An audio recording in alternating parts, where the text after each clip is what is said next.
തദ്ദേശ തെരഞ്ഞെടുപ്പിന്റെ രണ്ടാം ഘട്ട വോട്ടെടുപ്പാണെന്ന് വോട്ടെടുപ്പൊക്കെ തകൃതിയായി നടക്കുന്നുണ്ട്. നോക്കാം തദ്ദേശ പൂരം.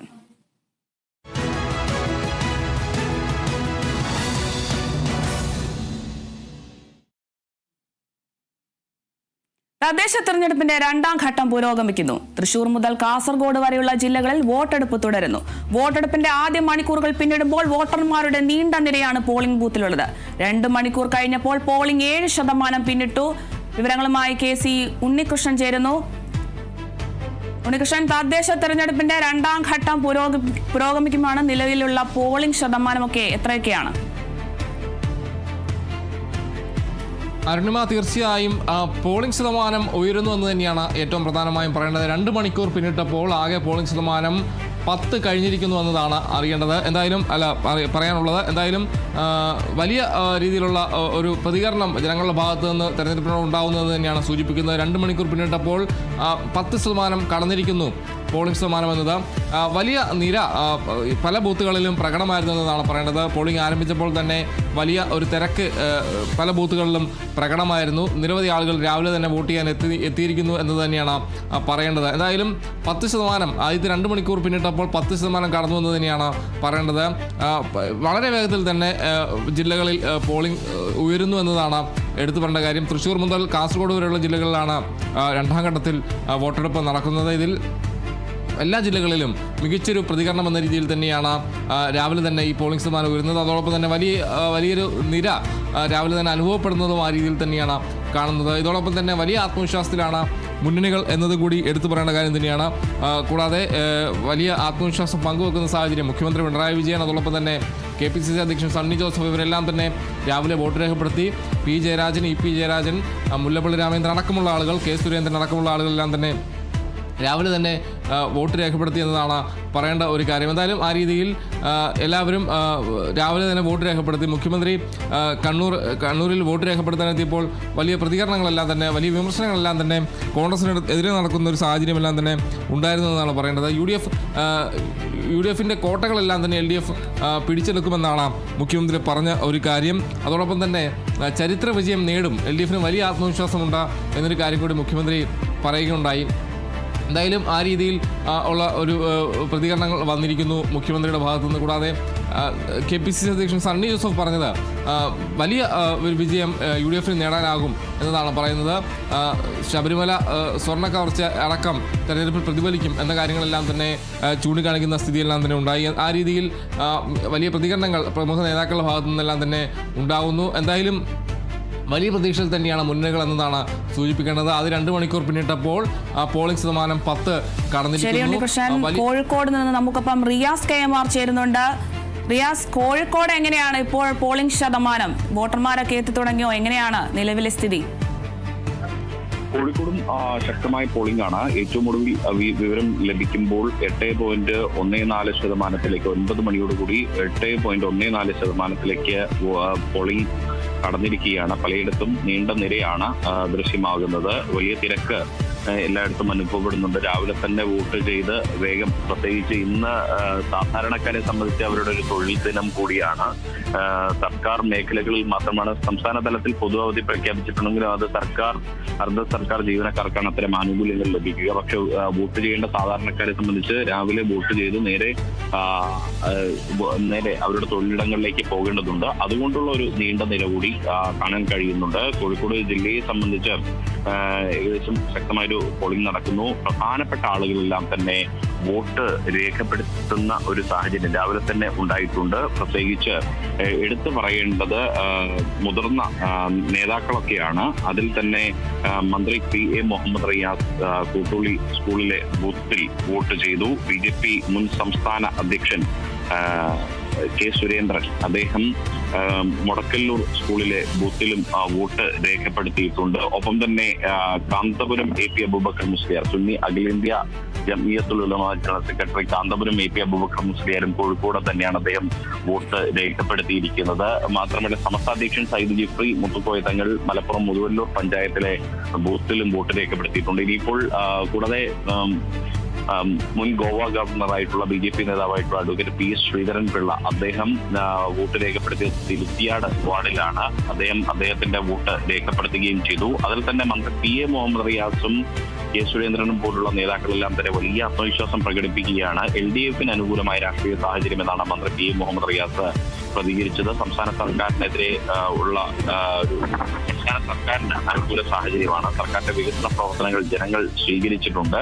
ഇതൊരു ട്രെൻഡായി കാണുകയാണ്. കേരളത്തിലെ ജനങ്ങൾ പ്രബുദ്ധരാണ്. അവർ ആവശ്യമില്ലാത്ത കാര്യങ്ങൾക്ക് ചെവി കൊടുക്കില്ല. രാഹുൽ മങ്കൂട്ടത്തിൽ വോട്ട് ചെയ്യാൻ വരുന്ന ജനങ്ങളെ ബാധിക്കുന്ന വിഷയമല്ല എന്നുകൂടി മന്ത്രി PA മുഹമ്മദ് റിയാസ് എടുത്തു പറഞ്ഞിരിക്കുന്നത്. പ്രത്യേകിച്ച് മുഖ്യമന്ത്രി നേരെ രൂക്ഷമായാണ് ഇത് സംബന്ധിച്ച് പ്രതികരിച്ചതെങ്കിൽ മന്ത്രി PA മുഹമ്മദ് റിയാസ് പ്രതികരിക്കുന്നത് കുറച്ചുകൂടി ലഘൂകരിച്ചുള്ള ഒരു പ്രതികരണമാണ് അദ്ദേഹത്തിന്റെ ഭാഗത്തുനിന്നും ഉണ്ടാകുന്നത്. BJP മുൻ സംസ്ഥാന അധ്യക്ഷനായിട്ടുള്ള K സുരേന്ദ്രൻ പ്രതികരിച്ചത് ശബരിമല സ്വർണ്ണക്കൊള്ളക്കാർക്ക് ഈ തെരഞ്ഞെടുപ്പിൽ തിരിച്ചടി ഉണ്ടാകും. പത്മകുമാറിന്റെ അറസ്റ്റോടെ അന്വേഷണം അവസാനിപ്പിക്കാനാണ് നീക്കമെന്ന് അദ്ദേഹം ആരോപിക്കുന്നു. ഒപ്പം തന്നെ ഉന്നത കേന്ദ്രങ്ങളിലേക്ക് അന്വേഷണം പോകുന്നില്ല എന്ന് അദ്ദേഹം വ്യക്തമാക്കുന്നു. ഇതെല്ലാം വലിയ അമർഷം സർക്കാരിനെതിരെ വോട്ടർമാർക്കിടയിൽ ഉണ്ടാക്കിയിട്ടുണ്ട് എന്ന് പറയുന്നു. UDF-ന്റെ കാലത്തും ദേവസ്വം കൊള്ള നടന്നിട്ടുണ്ട്. LDF-ഉം UDF-ഉം വർഗീയ ശക്തികളെയാണ് കൂട്ടുപിടിക്കുന്നത്. അതുകൊണ്ട് തന്നെ NDAക്ക് ശുഭപ്രതീക്ഷയാണെന്ന് K സുരേന്ദ്രനും പറയുന്നു. വെസ്റ്റ് ഹിൽ സ്കൂളിൽ മുൻ മന്ത്രി നിലവിൽ MLA ആയ ഡോക്ടർ MK മുനീർ മുസ്ലിം ലീഗ് നേതാവ് അദ്ദേഹം വോട്ട് ചെയ്തിട്ടുണ്ട്. അങ്ങനെ പ്രധാനപ്പെട്ട നേതാക്കളെല്ലാം തന്നെ രാവിലെ വോട്ട് ചെയ്യുന്നു. ഇനിയിപ്പോൾ MT രമേശ് പോലുള്ള BJP നേതാക്കൾ, ഒപ്പം തന്നെ സംവിധായകനും നടനുമായിട്ടുള്ള ജോയ് മാത്യു കാരപ്പറമ്പ് സ്കൂളിൽ 10 മണിക്കാണ് വോട്ട് ചെയ്യുക. അങ്ങനെയുള്ള പ്രമുഖരൊക്കെയാണ് വോട്ട് ചെയ്യാനുള്ളത്. സ്ഥാനാർത്ഥികളെല്ലാം തന്നെ രാവിലെ എത്തി വോട്ട് രേഖപ്പെടുത്തി അവരുടെ മറ്റ് ഇടങ്ങളിലേക്ക് അവരുടെ പരമാവധി അവരുടെ വോട്ടർമാരെയൊക്കെ കാണാനുള്ള ഒരു തെരഞ്ഞെടുപ്പ് പ്രവർത്തനങ്ങളിലേക്ക് അവർ നീങ്ങുകയും ചെയ്തു. കോഴിക്കോടിനെ സംബന്ധിച്ച് എടുത്തു പറയേണ്ട മറ്റൊരു കാര്യമെന്ന് പറയുന്നത് ഇത്തവണ കോർപ്പറേഷനിൽ 3 മുന്നണികളും ഒരുപോലെ പ്രതീക്ഷ വയ്ക്കുന്നു എന്നുള്ളതാണ്. അരനൂറ്റാണ്ടായി ഈ കോഴിക്കോട് കോർപ്പറേഷൻ ഭരിക്കുന്നത് LDF ആണെങ്കിൽ കൂടിയും ഇത്തവണ വലിയ പ്രതീക്ഷയാണ് 3 മുന്നണികളും വയ്ക്കുന്നത് എന്നുള്ളതാണ്. കോഴിക്കോട് ജില്ലയെ സംബന്ധിച്ച് പറയുമ്പോൾ തന്നെ ജില്ലാ പഞ്ചായത്ത് 27 ഡിവിഷനിലേക്ക് തെരഞ്ഞെടുപ്പ് നടക്കുന്നു. കോഴിക്കോട് കോർപ്പറേഷനിലെ 76 ഡിവിഷനുകളിലേക്ക് തെരഞ്ഞെടുപ്പ് നടക്കുന്നു. നിലവിലത്തെ ഒരു സ്ഥിതി അനുസരിച്ച് LDF-ന് 50 സീറ്റുകളും UDF-ന് 18, BJP-ക്ക് 7 അതിൽ ഇത്തവണ LDF ആത്മവിശ്വാസം പ്രകടിപ്പിക്കുന്നത് കോൺഗ്രസിന് സീറ്റ് കുറയും, UDF-ന് തിരിച്ചടി ഉണ്ടാകുമെന്ന് നേരത്തെ LDF-ന്റെ മേയർ സ്ഥാനാർത്ഥിയായ CP മുസാഫർ അഹമ്മദ് വോട്ട് രേഖപ്പെടുത്തി മാധ്യമങ്ങളെ കണ്ടപ്പോൾ അദ്ദേഹം പറഞ്ഞത് അത്തരത്തിലാണ്. അതിൽ തന്നെ 50 എന്നുള്ളത് ഇനിയും വർദ്ധിപ്പിക്കുമെന്നുള്ളതാണ് LDF-ന്റെ ആത്മവിശ്വാസമെങ്കിൽ UDF ആത്മവിശ്വാസം പ്രകടിപ്പിക്കുന്നത് ചരിത്രത്തിൽ ഇതുവരെ ഇല്ലാത്ത വിധം ശക്തമായൊരു വിജയം UDF-ന് അനുകൂലമായി കോഴിക്കോട് ഉണ്ടാകുമെന്നുള്ളതാണ്. ഏകദേശം 40-42 സീറ്റുകൾ എന്നുള്ളതാണ് പരമാവധി കോൺഗ്രസ് നേതൃത്വം അവകാശപ്പെടുന്നത് UDF-ന്. മറ്റൊന്ന് BJP-ആണ്. BJP കഴിഞ്ഞ തവണ 7 ഡിവിഷനുകൾ പിടിച്ചപ്പോൾ പോലും 32 ഡിവിഷനുകളിൽ കഴിഞ്ഞ തവണ 1ാം സ്ഥാനത്ത് എത്തിയിരുന്നു. അതെല്ലാം കണക്കിലെടുത്ത് അവിടെയെല്ലാം ഇത്തവണ 1ാം സ്ഥാനത്ത് വരുമെന്നൊരു ആത്മവിശ്വാസം BJP നേതൃത്വവും കോഴിക്കോട് കോർപ്പറേഷനെ സംബന്ധിച്ച് പ്രകടിപ്പിക്കുന്നുണ്ട്. UDF നേതൃത്വത്തെ സംബന്ധിച്ച് താഴേക്ക് പോയി കഴിഞ്ഞാൽ LDF-നെയും UDF-നെയും സംബന്ധിച്ച് താഴേക്ക് പോയി കഴിഞ്ഞാൽ നഗരസഭകളും മറ്റ് പഞ്ചായത്തുകളും ബ്ലോക്ക് പഞ്ചായത്ത് തലങ്ങളിലുമെല്ലാം തന്നെ ഇനിയും കൂടുതൽ സീറ്റുകളും കൂടുതൽ തദ്ദേശ സ്ഥാപനങ്ങളും പിടിച്ചെടുക്കാൻ കഴിയുമെന്നൊരു ആത്മവിശ്വാസം കോഴിക്കോടിനെ സംബന്ധിച്ച് അവർ പറയുന്നു. എന്നാൽ BJP-യെ സംബന്ധിച്ച് കോഴിക്കോട് കോർപ്പറേഷൻ പരിധി ഒഴിച്ചു നിർത്തി കഴിഞ്ഞാൽ മറ്റിടങ്ങളിലൊന്നും കാര്യമായ സ്വാധീനം BJP-ക്ക് ഇല്ലാത്തത് കൊണ്ട് തന്നെ മറ്റ് അവകാശവാദങ്ങൾ കോഴിക്കോട് കോർപ്പറേഷൻ ഒഴിച്ചു നിർത്തിയിട്ടുള്ള മറ്റിടങ്ങളിലെ അവകാശവാദങ്ങളൊന്നും തന്നെ BJP ഉയർത്തുന്നുമില്ല. ഇപ്പോഴും പോളിംഗ് റിയാസ്, വാർത്തകളിൽ തിരികെ എത്താം. മറ്റൊരു പ്രധാനപ്പെട്ട വാർത്തയിലേക്ക് പോകേണ്ടതുണ്ട്. മറ്റൊരു പ്രധാനപ്പെട്ട വാർത്തയിലേക്കാണ്. പോളിംഗ് സ്റ്റേഷനിൽ തേനീച്ചാക്രമണത്തിൽ നിരവധി പേർക്ക് പരിക്ക്. തൃശൂർ വലക്കാവ് LP സ്കൂളിൽ പോളിംഗ് സ്റ്റേഷനിൽ തേനീച്ചാക്രമണം. വോട്ട് ചെയ്ത് മടങ്ങാൻ നിന്നവർക്ക് നേരെയാണ് ആക്രമണമുണ്ടായത്. പരിക്കേറ്റ 8ഓളം പേരെ നടത്തറയിലെ സ്വകാര്യ ആശുപത്രിയിൽ പ്രവേശിപ്പിച്ചു. പോളിംഗ് സ്റ്റേഷനിലാണ് തേനീച്ചാക്രമണത്തിൽ ആളുകൾക്ക് പരിക്കേറ്റിരിക്കുന്നത്. നിരവധി പേർക്ക് പരിക്കേറ്റിട്ടുണ്ട്. തൃശൂർ വലക്കാവ് LP സ്കൂളിലെ പോളിംഗ് സ്റ്റേഷനിലാണ് തേനീച്ചാക്രമണം ഉണ്ടായിരിക്കുന്നത്. വോട്ട് ചെയ്ത് മടങ്ങാൻ നിന്നവർക്ക് നേരെയാണ് ഇത്തരത്തിൽ ആക്രമണം ഉണ്ടായത്. പരിക്കേറ്റ 8ഓളം പേരെ നടത്തറയിലെ സ്വകാര്യ ആശുപത്രിയിൽ പ്രവേശിപ്പിച്ചു.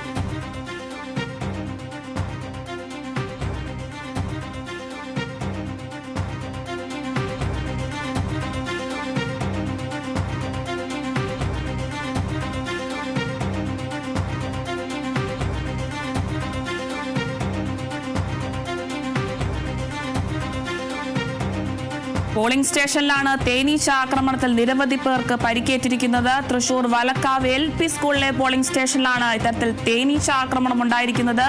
8ഓളം പേരെയാണ് സ്വകാര്യ ആശുപത്രിയിൽ പ്രവേശിപ്പിച്ചിരിക്കുന്നത്. വോട്ട് ചെയ്ത് മടങ്ങാൻ നിന്നവർക്ക് നേരെയാണ് ഇത്തരത്തിൽ തേനീച്ചയുടെ ആക്രമണം ഉണ്ടായിരിക്കുന്നത്. 8ഓളം പേർക്കാണ് പരിക്കേറ്റിരിക്കുന്നത്.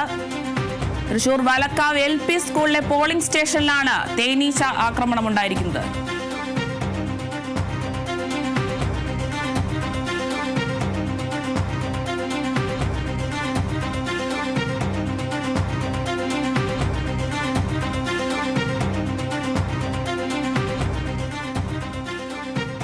തൃശൂർ വലക്കാവ് LP സ്കൂളിലെ പോളിംഗ് സ്റ്റേഷനിൽ തേനീച്ച ആക്രമണം ഉണ്ടായിരിക്കുന്നു.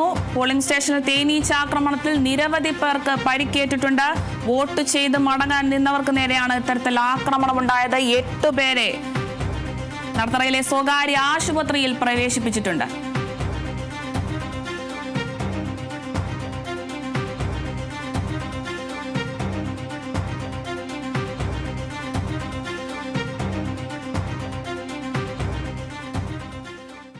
തിരികെ തദ്ദേശ തെരഞ്ഞെടുപ്പ് വാർത്തകളിലേക്ക് പോവുകയാണ്. തദ്ദേശ തെരഞ്ഞെടുപ്പിന്റെ 2ാം ഘട്ടം പുരോഗമിക്കുകയാണ്. തൃശൂർ മുതൽ കാസർഗോഡ് വരെയുള്ള ജില്ലകളിൽ വോട്ടെടുപ്പ് തുടരുന്നു. വോട്ടെടുപ്പിന്റെ ആദ്യ മണിക്കൂറുകൾ പിന്നിടുമ്പോൾ വോട്ടർമാരുടെ നീണ്ട നിര തന്നെയാണ് പോളിംഗ് ബൂത്തിലുള്ളത്. 2 മണിക്കൂർ കഴിഞ്ഞപ്പോൾ പോളിംഗ് 7% പിന്നിട്ടിട്ടുണ്ട്. വിവരങ്ങളുമായി KC ഉണ്ണികൃഷ്ണൻ തുടരുന്നുണ്ട്. ഉണ്ണികൃഷ്ണൻ, 2ാം ഘട്ട തിരഞ്ഞെടുപ്പിനെ സംബന്ധിച്ച് ആദ്യഘട്ടത്തെ സംബന്ധിച്ച് 2ാം ഘട്ടം ഏറെ കുറെ നിർണായകമാണ്. അതിന്റെ പ്രധാനപ്പെട്ട ഒരു കാരണം എന്താണെന്ന് വെച്ചാൽ പാലക്കാട് രാഹുൽ മാങ്കൂട്ടം എത്തുമോ എന്നൊരു ചോദ്യം കൂടി വരുന്നുണ്ട്. ഈ ഒരു 2ാം ഘട്ടത്തെ തിരഞ്ഞെടുപ്പിൽ പാലക്കാട് രാഹുൽ മാങ്കൂട്ടത്തിൽ എത്തുന്നതിനുള്ള സാധ്യത എത്രത്തോളമാണ്? അരുമ, തീർച്ചയായും രാഹുൽ മാങ്കൂട്ടത്തിന് കഴിഞ്ഞ ദിവസം 2ാമത്തെ ബലാത്സംഗ കേസുമായി ബന്ധപ്പെട്ട് കോടതി ജാമ്യം അനുവദിച്ചിരിക്കുന്ന ഒരു സാഹചര്യമാണ്. അറസ്റ്റ് പാടില്ലെന്നാണ് കോടതി പറഞ്ഞിരിക്കുന്നത്. എന്തായാലും ഈ ഒരു സാഹചര്യത്തിൽ വോട്ട് ചെയ്യാനായി രാഹുൽ മാങ്കൂട്ടത്തിൽ എത്തുമെന്ന് തന്നെയാണ് പ്രതീക്ഷിക്കുന്നത്. എന്തായാലും നിലവിൽ രാഹുൽ മാങ്കൂട്ടത്തിൽ ഒളിവിലാണ്. ഈ കേസുമായി ബന്ധപ്പെട്ട് അദ്ദേഹം ഒളിവിൽ പോയിരുന്നു. 10 ദിവസത്തിലധികം പിന്നിട്ടിരുന്നു. എന്തായാലും ഇന്ന് പാലക്കാട് അദ്ദേഹം വോട്ട് ചെയ്യാനായി എത്തും എന്ന് തന്നെയാണ് എല്ലാവരും പ്രതീക്ഷിക്കുന്ന ഒരു കാര്യം. എന്തായാലും ആ രീതിയിൽ അദ്ദേഹം എത്തുമെന്ന സൂചനകളെല്ലാം തന്നെ പുറത്തു വരുന്നുണ്ട്. എന്തായാലും രാഹുൽ മാങ്കൂട്ടത്തിൽ വരുമെന്ന് തന്നെയാണ് കരുതുന്നത്. എന്ത് സാഹചര്യത്തിലാണ് അല്ലെങ്കിൽ ഏത് രീതിയിലാണ് എന്നതാണ് ഇനി അറിയേണ്ടത്.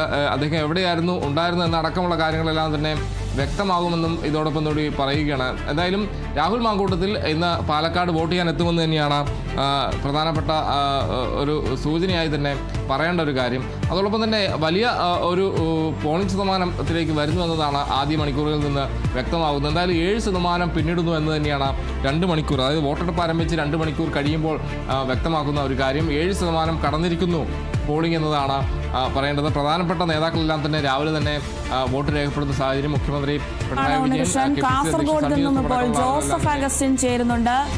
ജോസഫ്, തദ്ദേശ തിരഞ്ഞെടുപ്പിന്റെ 2ാം ഘട്ടം പുരോഗമിക്കുകയാണ്. കാസർഗോഡ് ഇപ്പോൾ എത്രയാണ് പോളിംഗ് ശതമാനം? കൂടുതൽ സ്ഥിതിവിവരങ്ങൾ എങ്ങനെയാണ്? അരുണിമ, ഇത്തരത്തിൽ കാസർഗോഡ് തദ്ദേശ തെരഞ്ഞെടുപ്പിന്റെ പോളിംഗ് ശതമാനം മന്ദഗതിയിൽ പുരോഗമിക്കുകയാണ്. നിലവിൽ 7.69% പോളിംഗ് ആണ് ഇപ്പോൾ രേഖപ്പെടുത്തിയിട്ടുള്ളത്. കഴിഞ്ഞ തവണ, അതായത് 2020 തെരഞ്ഞെടുപ്പിൽ ഇത്തരത്തിൽ ഈ സമയമായപ്പോഴേക്കും 10%-ലേറെ പോളിംഗ് ഉയർന്നിരുന്നതാണ്. പക്ഷേ ഇത്തവണ പോളിംഗ് അല്പം 2%-ലേറെ കുറവ് ആണ് രേഖപ്പെടുത്തിയിട്ടുള്ളത്. എന്തായാലും വരും മണിക്കൂറുകളിൽ കൂടുതൽ ആളുകൾ എത്തുമെന്ന് തന്നെയാണ് പ്രതീക്ഷിക്കുന്നത്. പോളിംഗ് 70%-ലേക്ക് മുകളിൽ എത്തുമെന്നാണ് ആദ്യ ഘട്ടത്തിലെ സൂചനകൾ നൽകുന്ന വിവരത്തിന്റെ അടിസ്ഥാനത്തിൽ അനുമാനിക്കാൻ സാധിക്കുന്നത്. എന്തായാലും കാസർഗോഡ് ജില്ലയിലെ നിരവധി ബൂത്തുകളിൽ ഇത്തരത്തിൽ യന്ത്ര തകരാർ ഉണ്ടായിരുന്നു. 10ഓളം ബൂത്തുകളിലാണ് ഈ യന്ത്ര തകരാറുള്ളത്. പലയിടത്തും ഭാഗികമായി ഈ തകരാറുകൾ പരിഹരിച്ചിട്ടുണ്ട്. മാത്രമല്ല, മറ്റ് സംഘർഷ സാധ്യതകളൊന്നും എവിടെയും റിപ്പോർട്ട് ചെയ്തിട്ടില്ല. കാസർഗോഡ് മീപ്പുപിടിയിൽ SDPയും ലീഗ് പ്രവർത്തകരും തമ്മിൽ ചെറിയ വാക്ക് തർക്കമുണ്ടായിരുന്നു. ഒരാളുടെ വോട്ടിനെ ചൊല്ലിയുള്ള തർക്കമാണ് ഈ SDPയും ലീഗ് പ്രവർത്തകരും തമ്മിലുള്ള വാക്കേറ്റത്തിനും സംഘർഷത്തിനും വഴിവെച്ചത്. സംഘർഷം ഇപ്പോൾ അയവ് വന്നിട്ടുണ്ട്. സ്ഥലത്ത് വലിയ രീതിയിലുള്ള പോലീസ് സന്നാഹങ്ങളൊക്കെ ഏർപ്പെടുത്തിയിരുന്നു. എന്തായാലും കാസർഗോഡ് ജില്ലയിൽ സമാധാനപരമായി തിരഞ്ഞെടുപ്പ് പുരോഗമിക്കുകയാണ്. അല്പസമയത്തിനുള്ളിൽ Raj Bhavan Unnithan Kasaragod Kanhangad government higher secondary സ്കൂളിലേക്ക് വോട്ട് ചെയ്യാൻ എത്തുമെന്ന് തന്നെയാണ് അറിയിച്ചിട്ടുള്ളത്. അതിനുശേഷം മാധ്യമങ്ങളെ കാണുമെന്നും അദ്ദേഹം അറിയിച്ചിട്ടുണ്ട്. എന്തായാലും കാസർഗോഡ് ജില്ലയെ സംബന്ധിച്ചിടത്തോളം ജില്ലാ പഞ്ചായത്തിലേക്കാണ് വാശിയേറിയ മത്സരം നടക്കുന്നത്. കഴിഞ്ഞ തവണ ഒരു സീറ്റ്, അതായത് ഒരു സ്വതന്ത്രന്റെ പിന്തുണയോടുകൂടി ഇത്തരത്തിൽ LDF ആണ് ഈ ജില്ലാ പഞ്ചായത്ത് ഭരിച്ചത്. ഇത്തവണ മത്സരം ഇവിടെ ബലാബലത്തിൽ തന്നെ തുടരുകയാണ്. അതുകൊണ്ട് തന്നെ ആർക്കായിരിക്കും ഇവിടെ നേട്ടമുണ്ടാക്കാൻ കഴിയുക എന്നുള്ളതും ഏറെ പ്രധാനപ്പെട്ട കാര്യം തന്നെയാണ്. കാസർഗോഡ് നഗരസഭാ പരിധിയിൽ വോട്ടിംഗ് ശതമാനം കുറവാണ് ഇപ്പോൾ രേഖപ്പെടുത്തിയിരിക്കുന്നത്. 6% താഴെയാണ് പോളിംഗ് രേഖപ്പെടുത്തിയിരിക്കുന്നത്. അതേസമയം ഗ്രാമപഞ്ചായത്തുകളിൽ കൂടുതൽ വോട്ട് രേഖപ്പെടുത്തിയിരിക്കുന്ന ഒരു സാഹചര്യമുണ്ട്. രണിമ,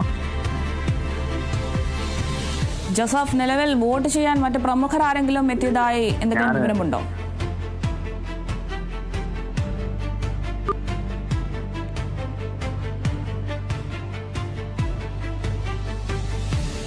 രണ്ടാം ഘട്ടത്തിൽ ആദ്യ മണിക്കൂറുകളിൽ മികച്ച പോളിംഗ് ആണ്. തൃശൂർ, പാലക്കാട്, മലപ്പുറം, കോഴിക്കോട്, വയനാട്, കണ്ണൂർ, കാസർഗോഡ് ജില്ലകളിലാണ് രണ്ടാം ഘട്ടത്തിൽ വോട്ടെടുപ്പ് നടക്കുന്നത്. 604 തദ്ദേശ സ്ഥാപനങ്ങളിലെ 12,391 വാർഡുകളിലേക്കാണ് വോട്ടെടുപ്പ് നടക്കുന്നത്. 18,274 പോളിംഗ് സ്റ്റേഷനിൽ 2,055 എണ്ണം പ്രശ്നബാധിത ബൂത്തുകളാണ്. ഇതിൽ 1,025 കണ്ണൂർ ജില്ലയിലാണ്. 470 ഗ്രാമപഞ്ചായത്തും 77 ബ്ലോക്ക് പഞ്ചായത്തും 7 ജില്ലാ പഞ്ചായത്തും 47 മുനിസിപ്പാലിറ്റി 3 കോർപ്പറേഷൻ എന്നിവിടങ്ങളിലായി 12,391 വാർഡുകളിലേക്കാണ് വോട്ടെടുപ്പ് നടക്കുന്നത്. വിവരങ്ങളുമായി ഉണ്ണികൃഷ്ണൻ ചേരുന്നുണ്ട്. ഉണ്ണികൃഷ്ണൻ, തുടരുക.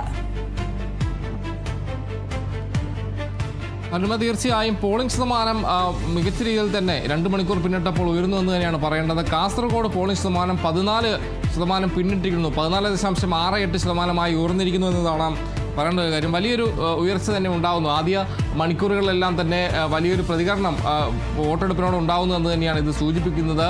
ആദ്യ മണിക്കൂറുകളിൽ വിവിധ ബൂത്തുകളിലെല്ലാം തന്നെ വലിയ നീണ്ട ക്യൂ ഉണ്ടായിരുന്നു. വലിയ നിര തന്നെയാണ് അനുഭവപ്പെട്ടതെന്നതാണ് പറയേണ്ട ഒരു കാര്യം. വലിയ നിരയുണ്ടായിരുന്നു. കൂടാതെ പ്രമുഖരെല്ലാം തന്നെ രാവിലെ തന്നെ വോട്ട് രേഖപ്പെടുത്തുന്ന സാഹചര്യം ഉണ്ടായി. മുഖ്യമന്ത്രി പിണറായി വിജയൻ അടക്കമുള്ള ആളുകളെല്ലാം തന്നെ രാവിലെ വോട്ട് ചെയ്യാനെത്തി. PM മുഹമ്മദ് റിയാസ് അടക്കമുള്ള മന്ത്രിമാരെല്ലാം തന്നെ വോട്ട് ചെയ്യാനെത്തിയെന്നതാണ് പറയേണ്ടത്. എന്തായാലും വലിയ ഒരു പ്രതികരണം തന്നെ, മികച്ച പ്രതികരണം വോട്ടെടുപ്പിനോട് ഉണ്ടാകുന്നു എന്ന് തന്നെയാണ് അത് സൂചിപ്പിക്കുന്നത്. എന്തായാലും വോട്ടിംഗ് ശതമാനം ഉയർന്നു എന്നതാണ് പറയേണ്ടത്. കാസർഗോഡ് 14% പിന്നിട്ടിരിക്കുന്നു. വയനാട് 13.16% ഉയർന്നിരിക്കുന്നു. കോഴിക്കോട് ജില്ലയിൽ പോളിംഗ് 12.36% ഉയർന്നിരിക്കുന്നു. 2.5 മണിക്കൂർ പിന്നിടുമ്പോഴുള്ള ഒരു കണക്കാണ് ഈ കാണുന്നത്. കണ്ണൂർ ജില്ലയിൽ 12.08% ഉയർന്നിരിക്കുന്നു. കണ്ണൂർ കോർപ്പറേഷനിൽ പോളിംഗ് ശതമാനം 9.7%. ആ രീതിയിൽ മികച്ചൊരു പോളിംഗ് ആണ് ഇപ്പോൾ രേഖപ്പെടുത്തിക്കൊണ്ടിരിക്കുന്നത്. എന്തായാലും വിവിധ ജില്ലകളിൽ വലിയ തിരക്ക്, ബൂത്തുകളെല്ലാം തന്നെ നീണ്ട നിരയെല്ലാം തന്നെ അനുഭവപ്പെടുന്നുണ്ടായിരുന്നു. എന്തായാലും തൃശ്ശൂർ മുതൽ കാസർഗോഡ് വരെയുള്ള ജില്ലകളിൽ രണ്ടാം ഘട്ട വോട്ടെടുപ്പ് പുരോഗമിക്കുകയാണ്. ആദ്യ മണിക്കൂറുകളിലെല്ലാം തന്നെ മികച്ച പ്രതികരണമാണ് വോട്ടെടുപ്പിനോട് ഉണ്ടാകുന്നത്. അത് സൂചിപ്പിക്കുന്നതാണ് ഈ പോളിംഗ് ശതമാനം ഉയരുന്നതിൽ നിന്ന് വ്യക്തമാക്കപ്പെടുന്നത്.